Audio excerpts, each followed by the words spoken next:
Sejarah tentang lahirnya Negara Kesatuan Republik Indonesia semakin menguat setelah Jepang menyerah tanpa syarat kepada sekutu.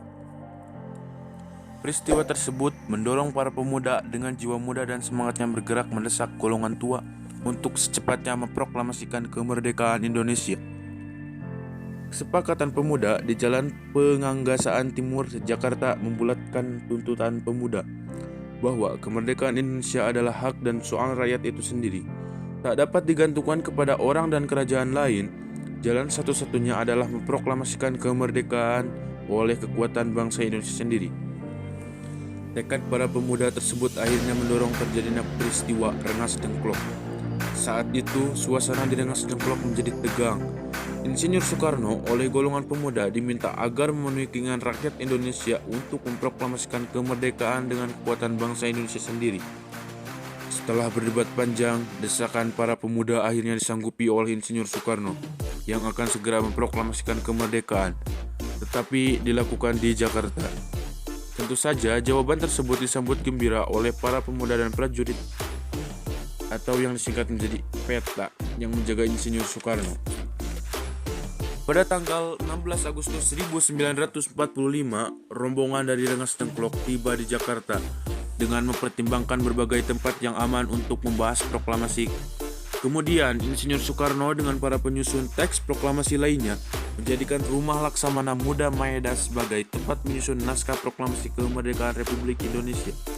Di kediaman Laksamana Muda Maeda di Jalan Imam Bonjol nomor 1 Jakarta, teks proklamasi dirumuskan.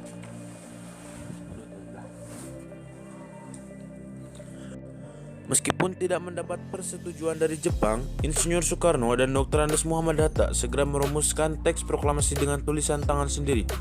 Kalimat pertama berbunyi, "Kami rakyat Indonesia." Dengan ini menyatakan kemerdekaan Indonesia. Kemudian diubah menjadi, "Kami bangsa Indonesia." Dengan ini menyatakan kemerdekaan Indonesia, yang berasal dari Ahmad Subarjo. Kalimat kedua oleh Soekarno berbunyi, "Hal-hal yang mengenai pemindahan kekuasaan dan lain-lain akan diselenggarakan dengan cara yang secermat-cermatnya serta dalam tempo yang sesingkat-singkatnya." Kedua kalimat itu kemudian digabung dan disempurnakan oleh Dr. Andes Muhammad Hatta sehingga berbunyi seperti teks proklamasi yang kita miliki sekarang. Insinyur Soekarno kemudian meminta semua yang hadir menandatangani naskah proklamasi itu selaku wakil-wakil bangsa Indonesia. Namun Soekarni selaku salah satu pimpinan golongan pemuda mengusulkan agar Soekarno-Hatta menandatangani atas nama bangsa Indonesia.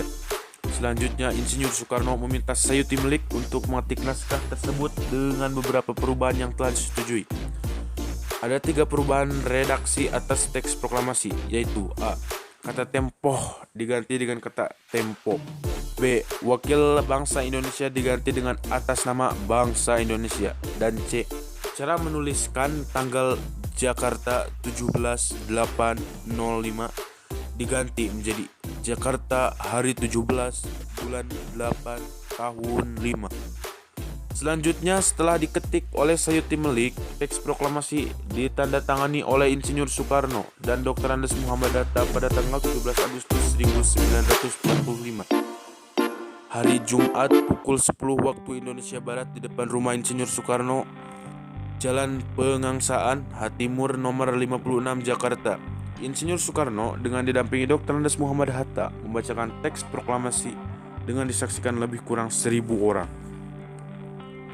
Setelah teks proklamasi dibacakan, dikibarkanlah sangsaka merah putih oleh Suhud dan Latif Hendra Diningrat, dan secara spontan peserta menyanyikan lagu Indonesia Raya sehingga sampai sekarang setiap pengibaran bendera dalam upacara bendera selalu diiringi dengan lagu kebangsaan Indonesia Raya. Berita proklamasi menyebar dengan cepat ke seluruh Indonesia, bahkan sampai ke luar negeri. Berita kemerdekaan Indonesia disebarkan para pemuda dengan selebaran kertas ataupun tulisan tangan di berbagai tempat. Rakyat melakukan doa syukur atas kemerdekaan bangsa Indonesia. Teks proklamasi disusun dalam keadaan genting dan mendesak, tetapi bukan berarti teks proklamasi tidak memiliki legalitas dan makna yang mendalam. Teks proklamasi disusun secara singkat dan hanya terdiri atas 2 alinea.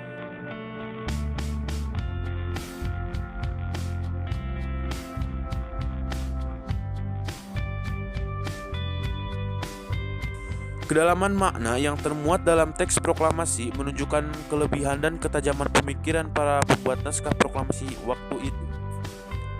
Alinea pertama teks proklamasi berbunyi, "Kami bangsa Indonesia menyatakan dengan ini kemerdekaan Indonesia." Hal itu mengandung makna bahwa kemerdekaan bangsa Indonesia telah dinyatakan dan diumumkan kepada dunia. Alinea kedua berbunyi, "Hal-hal yang mengenai pemindahan kekuasaan dan lain-lain diselenggarakan dengan cara seksama dan dalam tempo yang sesingkat-singkatnya." Bermaksud agar pemindahan kekuasaan pemerintahan harus dilaksanakan secara hati-hati dan penuh perhitungan agar tidak terjadi pertumpahan darah secara besar-besaran. Proklamasi kemerdekaan bagi bangsa Indonesia memiliki makna yang dapat kita telaah dari berbagai aspek berikut.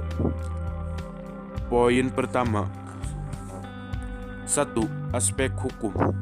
Berbunyi, proklamasi merupakan pernyataan keputusan politik tertinggi bangsa Indonesia untuk menghapuskan hukum kolonial dan diganti dengan hukum nasional, yaitu lahirnya Negara Kesatuan Republik Indonesia atau NKRI.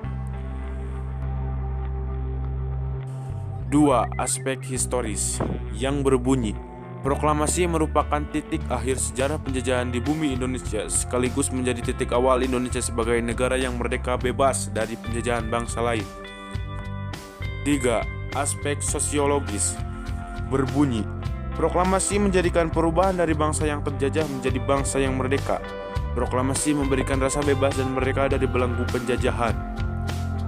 3. Aspek kultural yang berbunyi, proklamasi membangun peradaban baru dari bangsa yang digolongkan pribumi pada masa penjajahan Belanda menjadi bangsa yang mengakui persamaan harkat, derajat, dan martabat manusia yang sama.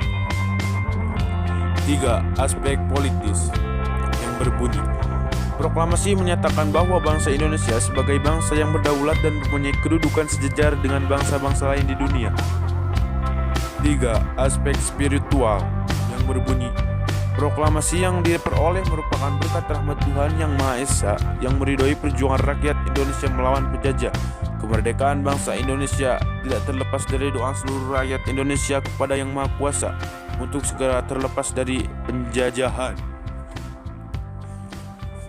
Pernyataan proklamasi mencerminkan tekad kemandirian bangsa Indonesia untuk terlepas dari penjajahan bangsa asing. Sebagai bangsa yang merdeka dan bebas, ingin mengantarkan dirinya ke gerbang kehidupan yang merdeka, bersatu, berdaulat, adil, dan kemerdekaan merupakan jembatan emas untuk mewujudkan cita-cita bangsa dan negara.